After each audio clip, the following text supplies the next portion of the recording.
नमस्कार, आदाब, सत श्री अकाल। और सुनाओ जी की हालचाल। जब मैं छोटा बच्चा था मैं बड़ी शरारत करता था। नहीं, ऐसी बात नहीं है। जब मैं छोटा था मुझे लगता था कि इंटरनेट पर इतनी सारी वेबसाइट्स होती हैं, किसी भी वेबसाइट को हम जितना ज्यादा यूज करते हैं उतनी ही ज्यादा इनकी इनकम होती होगी। आप में से भी कई लोगों को यही लगता होगा कि जो भी वेबसाइट्स हम सबसे ज्यादा यूज करते हैं, जैसे कि Facebook, Instagram, Snapchat, Twitter, YouTube, इन पर हम जितना ज्यादा टाइम स्पेंड करते हैं उतना ही ज्यादा इनका प्रॉफिट होता होगा। आप लोगों को ऐसा लगता है, ये बात सही है, लेकिन आप लोगों को जो लगता है वो बिल्कुल गलत है। क्योंकि किसी भी वेबसाइट को हम अगर दिन भर भी खोल के रखें तो उससे कुछ नहीं मिलता। आप खुद एक एग्जांपल से समझो। आप लोग कितने सालों से फेसबुक यूज कर रहे हो और डेली का न जाने कितना टाइम वहीं पर स्पेंड करते हो, लेकिन क्या आपने आज तक फेसबुक को कभी भी पैसा दिया? नहीं। और आपके मोबाइल रिचार्ज और ब्रॉडबैंड का तो पूरा पैसा आपके नेटवर्क प्रोवाइडर लेते हैं। तो फिर मार्क जकरबर्ग फेसबुक से इतने अमीर इंसान कैसे बन गए? तो बात कुछ यूं है कि वेबसाइट पर विजिट करने से उसकी अर्निंग नहीं होती, लेकिन उसका ट्रैफिक बढ़ता है और इसी ट्रैफिक का अलग अलग तरह से यूज किया जाता है अर्निंग करने के लिए। हर वेबसाइट का एक बिजनेस मॉडल होता है जिसकी मदद से वो रेवेन्यू जनरेट करती हैं। चलिए डिस्कस करते हैं कुछ सबसे कॉमन और सबसे पॉपुलर तरीके जिनसे वेबसाइट्स पैसे कमाती हैं। So ladies and gentleman, boys and girls, आप देख रहे हैं cognitive skills, where learning never ends.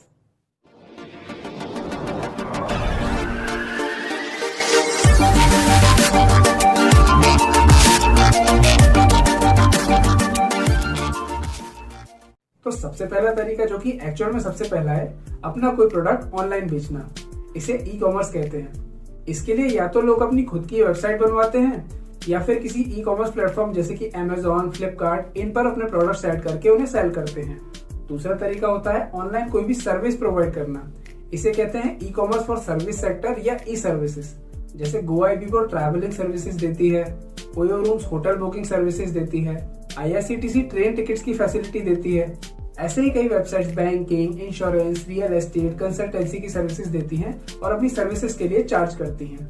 तीसरा तरीका है एफिलिएट मार्केटिंग। ये तरीका सबसे ज्यादा आपको ब्लॉग और यूट्यूब पर देखने को मिलेगा। जिस भी टॉपिक के बारे में वो लोग बात कर रहे होते हैं उससे रिलेटेड कुछ प्रोडक्ट्स या सर्विसेज वो यूजर्स को सजेस्ट करते हैं और उन्हें एक एफिलिएट लिंक जनरेट करना होता है हर प्रोडक्ट और हर सर्विस का।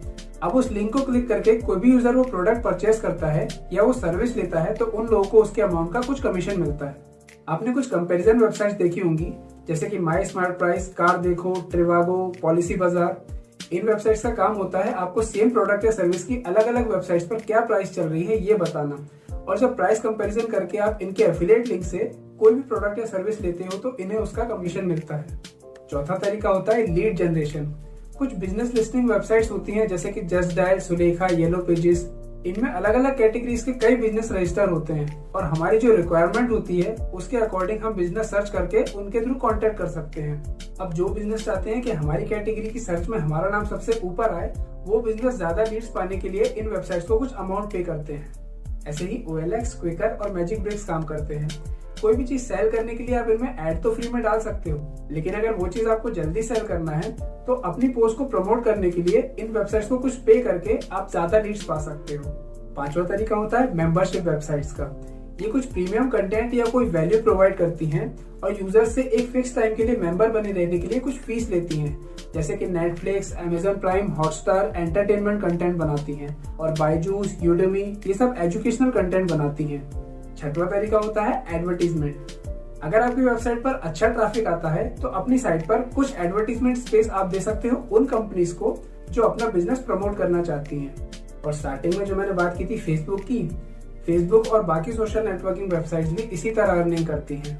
और अगर आपकी वेबसाइट पे ज्यादा ट्रैफिक नहीं आता तो आप गूगल एडसेंस या किसी और एडवर्टाइजिंग एजेंसी से अपनी वेबसाइट पर एड्स डिस्प्ले करवा सकते हैं। इसमें आपकी वेबसाइट की कैटेगरी से रिलेटेड बिजनेस की एड ऑटोमेटिकली आती है और जब भी कोई यूजर आपकी एड पर क्लिक कर उसे ओपन करता है तो हर क्लिक का आपको एक नॉमिनल अमाउंट मिलता है। इसे PPC कहते हैं, पे पर क्लिक। इसके बाद जो तरीका आता है वो है डोनेशंस।